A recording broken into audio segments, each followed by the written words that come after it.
conversations about life, growth, and self-care. You guys know the drill. Welcome back to the channel. I'm so happy that each and every one of you have decided to come and show my channel some love. While we're at it, I need you to go ahead and like, comment, and subscribe to the channel if you're not a part of the community. And if you are, I need you to go ahead and like, comment, and share, guys. Doing so will allow more people to come to this channel. We want to spread the love. We want to continue this progress that we're making. At the time of uploading this video, we are embarking on 300 subscribers almost. So let's just see if we can get it there by the next video. Okay, help a girl out. Let's spread the love. And I thank you guys once again for continuing to rock with me in this process and in this journey. I greatly appreciate it again. Okay, guys, so let's get into it. We are on part 2 of my recovering series. And in the previous video, we talked about people pleasing, right? Well, in this video, we're going to talk about self-sabotage, right? And I believe self-sabotage is even uglier than people pleasing. I mean, they're both ugly, but I think self-sabotage is really ugly. And, you know, my journey of self-sabotage was pretty interesting because I didn't even realize that I was sabotaging myself. I didn't even understand what self-sabotage was, how I was participating in these behaviors that were destructive to myself. And I didn't understand that it was hindering my growth and my progress, right? So I'm going to be looking down at my phone and, you know, going over my notes. But when I was thinking on self-sabotage, what came to me is that I believe it stems from self-worth and low self-esteem, right? And really, that's the core of it. You don't think that you're worthy enough to, you know, have what it is you want, or you don't believe you can get what it is you're seeking or desiring to have. And so you put, you know, precautionary measures, or you're doing things that you think are precautionary measures to protect yourself, protect your heart from being hurt, right? To cope, to numb. You know, sometimes people use addictive, they have addictive tendencies, and that can be a self-sabotaging behavior. You know, sometimes people can talk themselves out of doing things. You know, fear is another root of self-sabotage. And, you know, it really causes you to understand that if you have a self-sabotaging behavior that is causing you to not have the progress that you want in life, you are really partaking in a toxic relationship with yourself, right? And, you know, we're going to keep it real. We're going to be transparent here. We're going to talk about the good, the bad, and the ugly. And so with self-sabotage, it's really on the ugly side. It's on the ugly side of the spectrum, right? And, you know, diving deeper into self-esteem, you know, as I talked about in my previous video of people pleasing, you know, everything that happens to us in our childhood has a part to play in our adulthood. And so when you're thinking about self-esteem, you know, you have to think about, where does your self-esteem stem from, and if it's good or bad. But in this case, we're talking about self-sabotage, so it would be on the bad side of self-esteem. You know, what stories have you told yourself, or what things have happened to you that have caused you to believe that you are not worthy of what it is that you're asking or desiring of? And I had to pause on that one because I felt it. What is it that you believe that you're not worthy of? Why do you have those feelings? Where does it stem from? You know, where does that narrative come from? And who told you that, you know? Because that's really the subconscious part of it. There's a narrative playing in the back of your head, and you are destructing the pathway that's going to lead you to what it is that you're wanting, right? So, and then I talked about, you know, it's a toxic relationship that you have with yourself. So when you're participating in self-sabotaging behaviors, you know, it can look like you being anxious or overthinking about something that hasn't even occurred or hasn't even happened. And then 9 times out of 10, when you're thinking of all these possibilities that could happen, they don't happen. And then you're stressed and you're overworked. You've worked yourself up to a point where you are so stressed and anxious that you can't think straight. You've thought of all these possibilities that can happen instead of just being in the present and understanding what is going on, right? And I really feel that the positive side of self-sabotage is that there is a bright side, right? There is another side to it. And I think you can combat or overcome these issues of self-sabotage if you understand how to manage yourself, manage your behaviors, and really take an opportunity to understand yourself, becoming self-aware.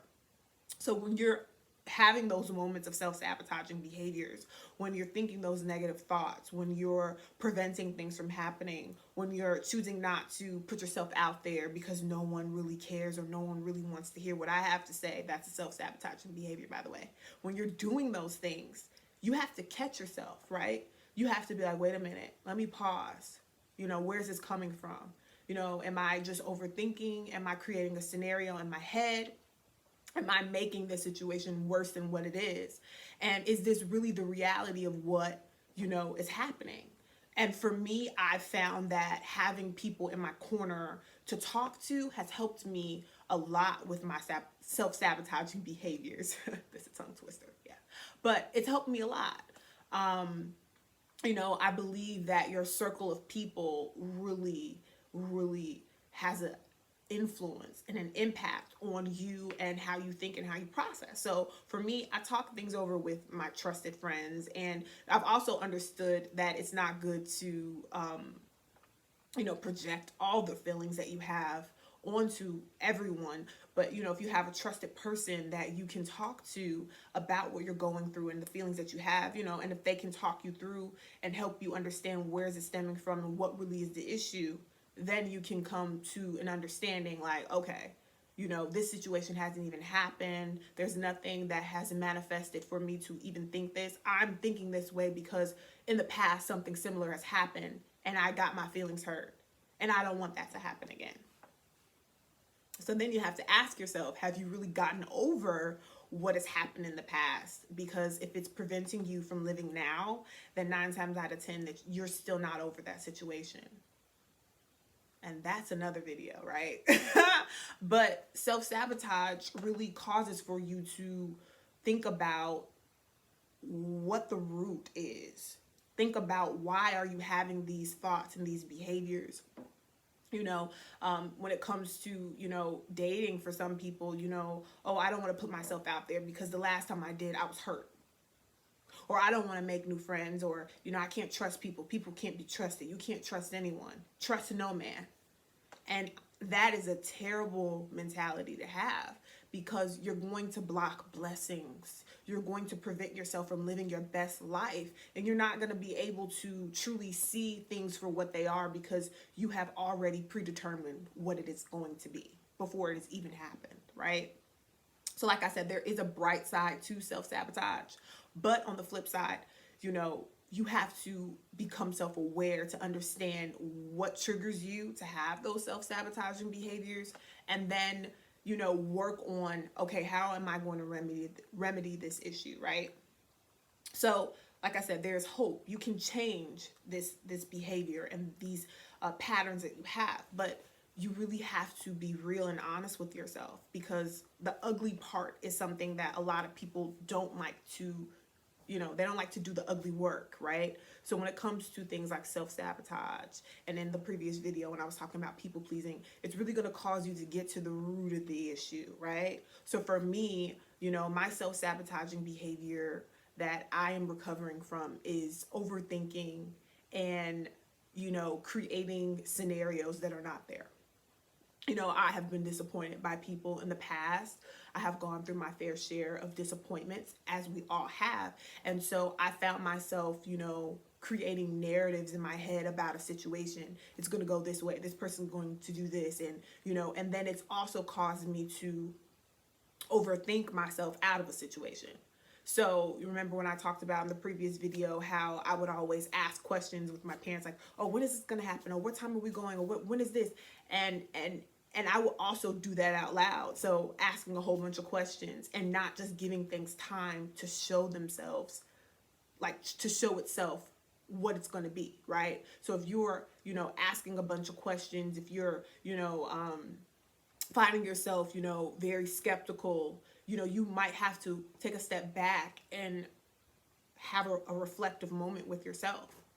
Because of a lot of times with self-sabotaging behaviors, we're projecting our feelings onto other people. We're projecting onto other, people and situations what we think when it's really may not be the situation. And then it can even cause you to be an unpleasant person to be around because you always have something negative to say. You always have something, very negative to say, to the point where people don't even want to include you into things, and that's an aftermath effect, or that's an after effect of not people pleasing, but of self-sabotage, that you can cause yourself to be so negative that people don't even want to be around you, and you can't make the progress and make the connections that you want with people because you are so negative. And that's really the effects of self-sabotaging behaviors. You are a negative person, and your energy, it drains people because you don't know how to be, because you don't know how to just be present and aware and take in the moment and treat things as they are. Treat them accordingly. Have a new slate, a fresh slate with things. But because our minds are programmed to sometimes go back to, not sometimes, to, assess the situation. Is this something similar? Have I gone through something like this before? You know what I mean? We go to that place of, that person's going to do this again. Or that looks just like that situation, and I'm going to prepare myself, and I'm going to be defensive, because that's another self-sabotaging behavior, being defensive, always ready to fight, always having something to say, and just listening. And hear me out, because I know I say it every video. I know it sounds easier said than done, but it is possible. And I'm a living witness that it's possible. When you take time to reflect and become more self-aware, why am I feeling this way? And really, that's a question I want to leave you guys with. What is causing you to have these self-sabotage behaviors? What is the root? Is it fear? Is it low self-esteem? Is it feelings of worthlessness? What is it? And if you didn't have those feelings, what would be the life that you would live? What's on the other side of the low self-esteem, the low self-worth? What's on the other side of that? And how is it preventing you from living the life that you want to live? I told you guys, this is a series. We're going to be transparent. We're going to be open. And I want us to share our story. So, hey, I'm sharing my experience with you. I let you know that self-sabotaging behaviors for me was overthinking situations, overanalyzing, and not just being, right? So what are you guys' self-sabotaging behaviors, right? You can share them with me in an email. I already let you know. You guys can email me and let me know your thoughts and your stories and experiences, or you can leave it down below. But I'm really curious, what is on the other side of self-sabotaging behaviors for you? What's on the other side? Is your life brighter?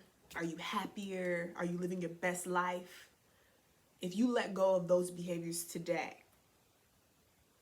what type of life would you have? I'm curious to know. Well, I'm going to leave it there. I'm so happy, once again, that you guys have decided to come back and show me some love. I'm really excited about this series, and I'm looking forward to the next video. And I'm hoping that you guys come back and to enjoy another video with me. I'm your girl, Amani D, and I'm going to see you guys next time.